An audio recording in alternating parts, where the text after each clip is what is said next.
Oke, kita masih lanjut tentang kenakalan gitu. Oke.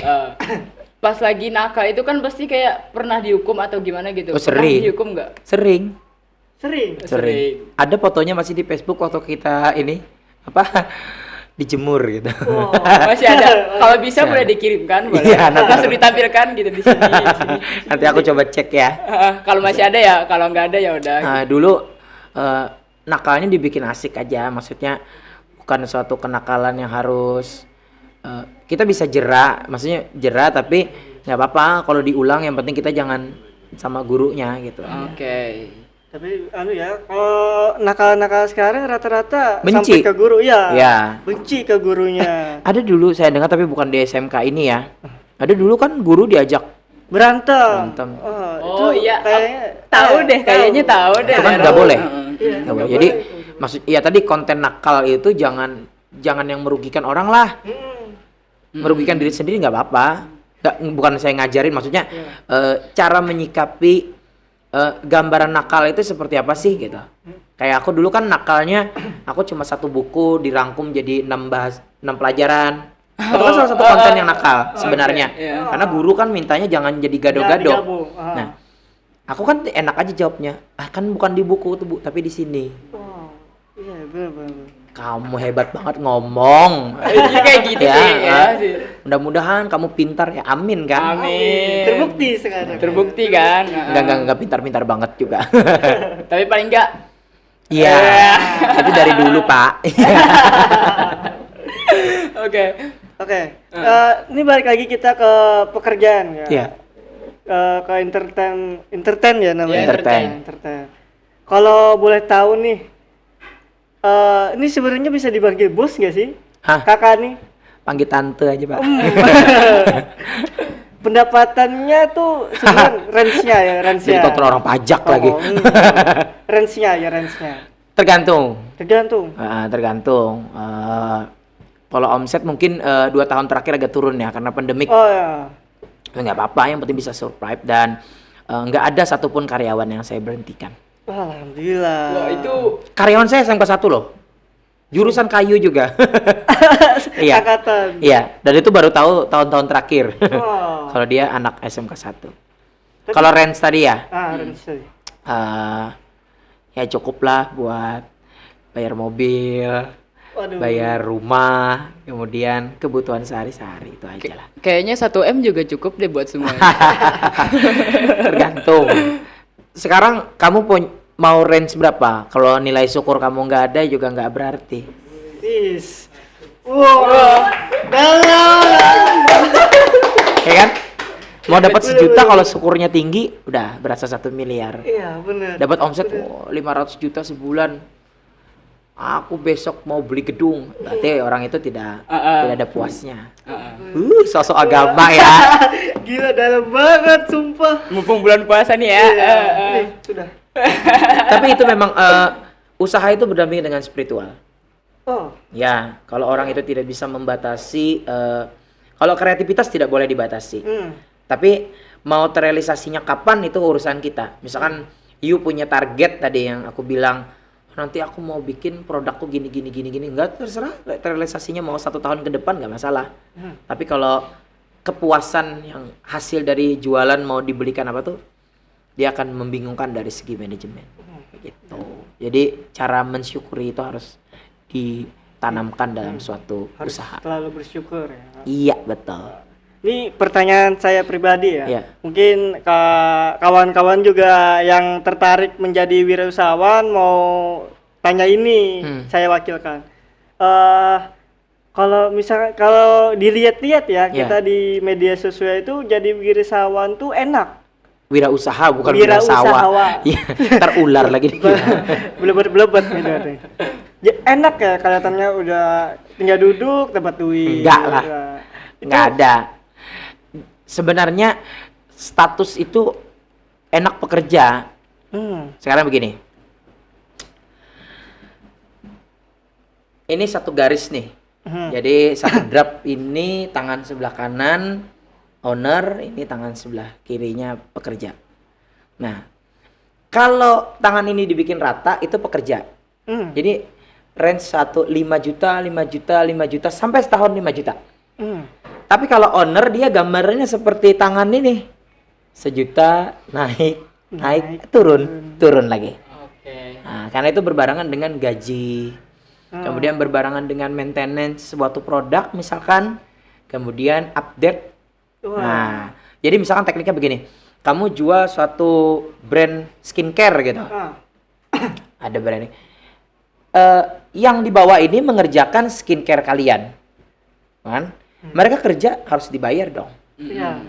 Lakunya enggak. Oke. Oke?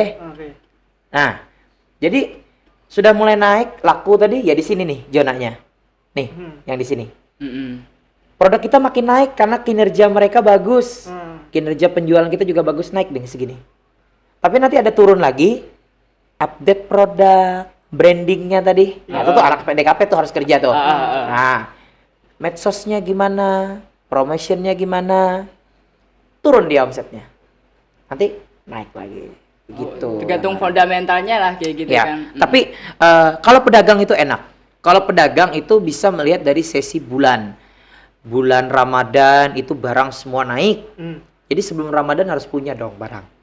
Nah, selesai Ramadan itu menjelang hari raya haji itu pada turun beberapa bidang makanan.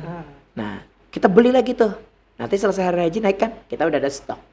Jadi itu tadi seni berdagang. Dia ada sesi di mana memahami lingkungan.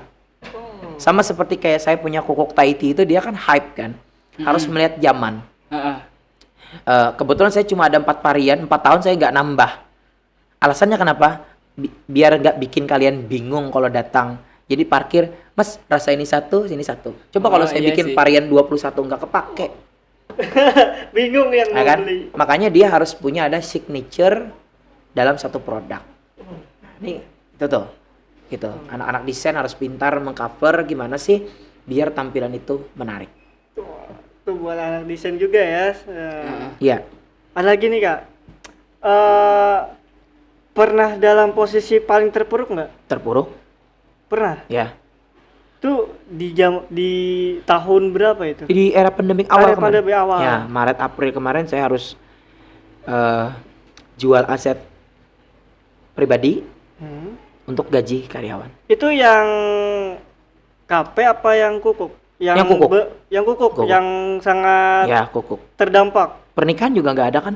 Oh iya, wedding tadi ya. Oh iya. Semua sektor tuh kena. Oh, Karena kita Maret ya kemarin diresmikan Maret. PSBB awal. Itu kan hampir orang nggak ada yang jalan ke store.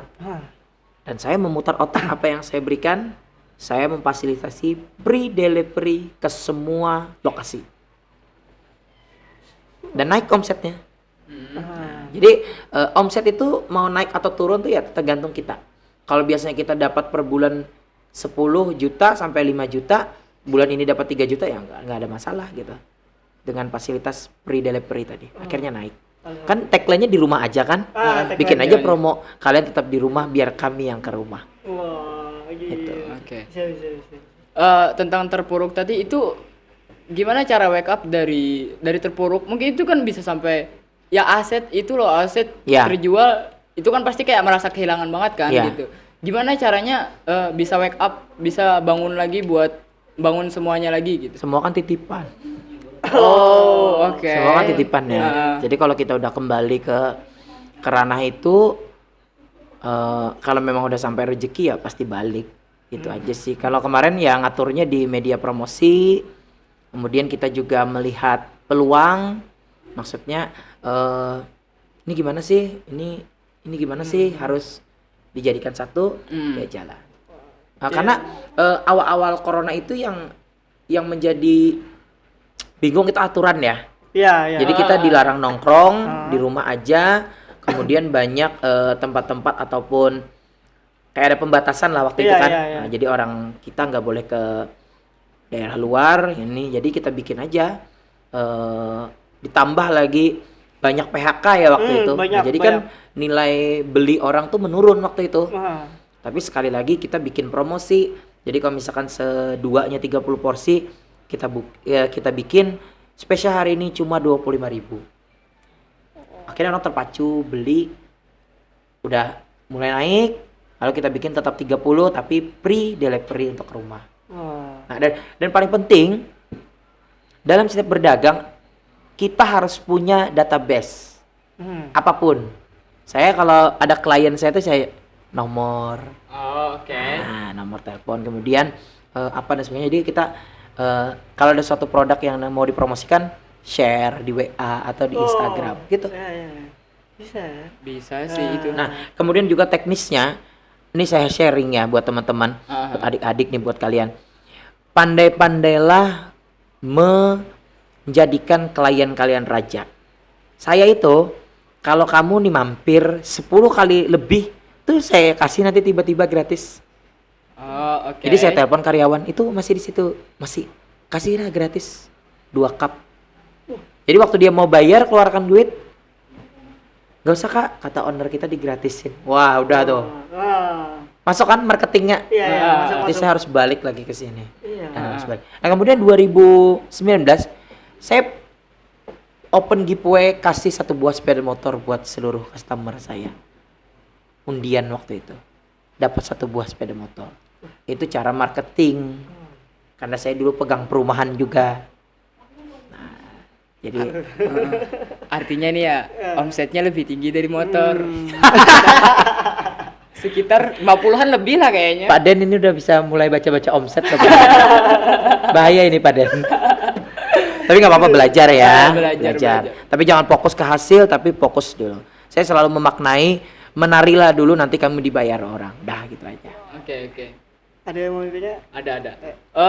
Kalau nggak saya yang nanya nih jadi. boleh. Pas lagi di awal-awal buka apa namanya? Kukuk buka, Thai Tea. Mungkin yang pertama kali itu Kukuk Thai Tea. Kukuk. Nah, gimana sih cara membuat orang tahu nama Kukuk Thai Tea dan bisa dibilang ya branding lah kayak gitu.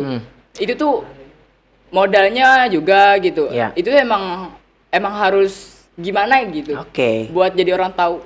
Bingung kan? Bingung banget. Branding itu terbagi menjadi 2. Branding produk, kemudian branding personality orang tersebut. Paham? Saya membuka Kukuk, personal branding saya ini kuat. Karena saya MC kan.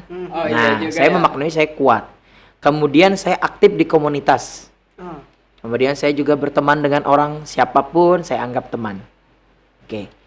Mulailah dari teman yang tidak mungkin meminta bayaran untuk promosi. Jadi teman-teman yang followernya minim aja, 10k misalkan, 20k, kirim Kukuk itu, posting lah. Informasikan, nanti tanggal 31 Januari 2017 kita bahkan grand opening. Bom. Dan itu memang ada biaya, tapi biaya produksi, bukan biaya promosi. Paham. Misalkan satu produk itu 1 cup itu modalnya 10.000. Kita bagi hari itu bom. Nah, tapi timingnya juga harus diatur. Jangan ngebom langsung 100 kirim, jangan. Kamu list dulu. Nah, namanya siapa aja kamu list. Hari Senin 30 pertama. Selasa 30 pertama. Hari Minggu nih kita opening. Meledak dong. Meledak. Bukan berarti rame. Yang kita adu adalah rasa dan kualitas. Nah, Kukuk itu dari awal sudah di branding gimana cara greeting, karena saya aktif di dunia perhotelan. Saya tahu dong ya. Makanya tadi nilai tahu saya itu tinggi. Jadi kalau biasa gerobakan cuma cari apa? Kalau karyawan saya enggak. Selamat datang di Kukuk Thai Tea. Silakan. Mau coba apa, Kak? Di era 2017 sangat minim pelayanan. Brand-brand besar kan baru masuk 2019 ya. Seperti yang jilid-jilid 1 sampai 100 itu. Kemudian kopi-kopi yang susu itu. Yang itulah. Dan mereka di-trainer oleh orang luar, baru mereka paham. Sama kayak minimarket yang baru buka pintu, selamat datang di etetetetet, ya kan? Nah, itu pentingnya greeting. Nanti suatu saat kalian punya kantor multimedia, harus ada dong PR di depan, resepsionis. Selamat datang di ini, ayo kak, selamat belanja. Bikin senyaman mungkin klien. Jadi customer datang, mau pesan apa kak? Nah, Yang mana yang paling recommended? Semua recommended. Oke. Yang best seller, semua best seller. Oh, bingung dong. Nah, itu sudah saya jelaskan ke karyawan saya dari awal. Akhirnya naik. Nah, promosinya nggak perlu banyak uang kan? Nah, tadi berarti kita buang sekitar 1 juta pertama lah waktu itu. Kirim-kirim. Tapi kalau mau dibikin minim lagi bisa bikin flyer. Kalian kan anak desain tuh. Coming soon. Grand opening tanggal ini. Udahlah, BC ke teman-teman. Percaya aja, dari perbandingan 100 aja kontak di WA dia, pasti ada 2 orang yang kepo. Nah, dulu saya kerja di perumahan. Hari Jumat orang lagi ini khotbah, saya bagi brosur tuh satu-satu ke mobil orang. Saya intip dari jauh. Ada yang baru datang, bawa brosur apa ini? Wah. Ada yang satu, ada perumahan, masuk kantong. 1000 saya bagi, 1 aja yang kena. Tapi itu usaha. Nah, jadi sama seperti status update teman-teman tadi yang kamu share. Dia update kontak dia misalnya 100 aja, tapi dia datang ke store kita, ayo gratis. Kemudian teknisnya sebagai opening harus ada promo, misalkan beli 2 gratis 1, dan itu harus dihitung begitu. Oke. Gratis ya. Gimana? Ini mungkin lebih ke saran ya, karena kan sekarang anak-anak muda mulai ke kayak kakak nih, wirausahawan juga, jual-jual skincare, jual-jual makanan, jual-jual minuman juga. Itu ada saran nggak buat mereka gitu, buat ke depannya harus gimana atau gimana gitu? Oke. Yang pertama kalau kita mau memulai usaha tuh ada modal ya. Modalnya adalah modal kepercayaan diri. Itu yang paling penting. Karena nggak mungkin usaha itu bisa laku kalau kalian sendiri nggak kenal apa itu usaha kalian. Dan kapasitas usaha kalian tuh seperti apa sih? Nah, jadi seperti itu. Misalkan kayak tadi jual skincare ya. Ya nggak mungkin dong yang jual orangnya hitam. Pasti nggak laku dong. Misalkan itu sebagai contoh. Sama kayak penggemuk badan dan pengurus badan. Pakai ini nanti kurus, kamu aja nggak kurus-kurus. Nah, itu tadi. Nah, itu jadi pengenalan produk, itu yang pertama. Kalau you mau jual skincare ataupun jual minuman juga, kamu sudah tahu kapasitas atau kualitas dari produk tersebut. Itu yang paling penting. Kemudian sekarang 100% orang aktif di sosial media. Jadi kelola akun official sosial media produk tersebut. Kalau personal brandingnya seperti saya tadi yang katakan tidak kuat, gunakanlah personal orang lain. Kalau kemampuan membayar personal orang lain tidak mampu, gunakan personal yang minim, tidak harus membayar. Itu berhubungan dengan branding. Kemudian di Banjarbaru ini terutama alumni dari SMK Negeri 1 Banjarbaru di lulusan DKP, mereka sudah punya basic untuk membuka jasa freelance design. Nah, jadi buat rekan-rekan yang memiliki produk bisa kontak ke ading-ading ini semua. Ya, bisa. Come here. Nah, jadi seperti itu. Atur branding kalian sampai orang paham produk kalian. Oke. Ini kan udah mulai penghujung acara nih gitu. Ada ujung-ujungnya dari tadi ya. Kita bahas tentang kok bisa sih pacar jadi istri jadi suami dari pacar pas lagi SMA dari SMA gitu. Itu panjang ceritanya. Gimana? Mumpung udah akhiran juga gitu. Jadi saya kenal sama dia itu dari SMP. Nah, kemudian ini Bu Eka nih, gara-garanya Bu Eka. Menjalin cinta kayak Gali dan Ratna ya.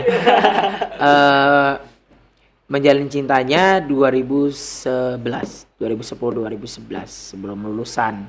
Ya banyak problematika lah di balik percintaan itu sebenarnya. Nanti saya mau tulis di buku juga. Ada nanti. Dan itu mungkin lebih sedih daripada Dilan. Nanti aku share. Kemudian pacaran, lulus SMA masih tetap pacaran, dan salah satu yang mau nyuruh aku untuk kerja itu ya istriku sekarang ini. Kamu harus kerja, kamu harus ada punya hasil. biar kita bisa nikah dan sekarang anak kedua dong. Dan itulah pokoknya itu percintaan yang luar biasa untuk aku pribadi. Dan alhamdulillah jadi jodoh. 2015 atau 2016 ya nikah ya. Sekitar itulah pokoknya. Bahaya. Pertanyaan nih, Kak Rahmat tanpa istrinya gimana? Gak bisa lah. Oke. Gak bisa. Oke. Kan adminnya dia. Semua ATM di sana. Dipegang. Iya. Dan aku nggak punya ATM. Dipegang semua sama Ya, istri? bisa dicek kok. Klien-klien vendor pasti transfernya ke atas nama Nino Arnita Sari. Gak ada lah. Berarti semangat kerjanya dari istri juga Iyalah. ya? Iyalah harus semangat nggak makan istri nanti. Nah, mungkin ini pertanyaan terakhir nih. Ada nggak saran-saran buat mungkin anaknya mau masuk ke sini, mau ngambil jurusan kayu sama kayak kakak? Iya. Nah, itu saran-saran deh. Jangan terulang 2 kali dong. Kalau bisa sih DKP atau perkantoran. Itu kemarin sudah ya. Kalau jurusan kakak sendiri nih, kalau mau ada kan biasanya orang anak-anaknya mau berseni di kayu mungkin, tuh harus disiapkan apa aja sih? Kalau di kayu itu yang paling penting adalah mental ya, karena dia berhubungan langsung dengan pekerjaan. Memang kadang-kadang ada yang beberapa berat, apalagi menjelang-jelang kelulusan kan kalian harus lebih paham gimana teknis scroll. Saya masih ingat ya, gimana teknis ukir dan lain-lain ya. Paling disiapkan adalah mental. Tapi perkayuan itu memang harus begini. Industri Kalimantan tuh apa sih lambangnya? Hutan ya? Iya, hutan. Oke. Berarti hasil kayunya sangat banyak. Sangat berlimpah. Jadi sangat disayangkan kalau kita punya berlimpah hutan tapi kita masih membeli produk luar. Untuk dijadikan satu wadah seperti misalnya kursi gitu kan, harus beli dulu di kota Blitar ya Pak Den ya, ukiran-ukiran kayak gitu. Kemudian harus membeli kaca mungkin dari Jogja untuk ukiran yang lebih bagus. Nah, kita ada sarana mendidik adik-adik untuk bisa seperti itu ya di SMK Negeri 1 Banjarbaru jurusan Kriya Kayu. Jadi kalau kriya itu bisa digali, maka kita bakal dapat rekan-rekan yang akan nanti lahir yang bisa lebih daripada, dan ekonominya juga lebih naik karena tidak harus beli di luar, tapi produk di dalam daerah itu bisa dikembangkan. Ya, walaupun orang Banjar bisa juga mengukir seperti orang Blitar. Nah, karena saya ketemu dengan, waktu itu berkesempatan langsung bertemu dengan Bapak Sandiaga Uno. Waktu itu di Hotel Banjarbaru. Kebetulan saya juga jadi MC utamanya. Jadi ekonomi itu fashion, food, kuliner, kemudian kriya. Dan yang paling penting adalah jasa. Ini 4 poin yang harus dipahami.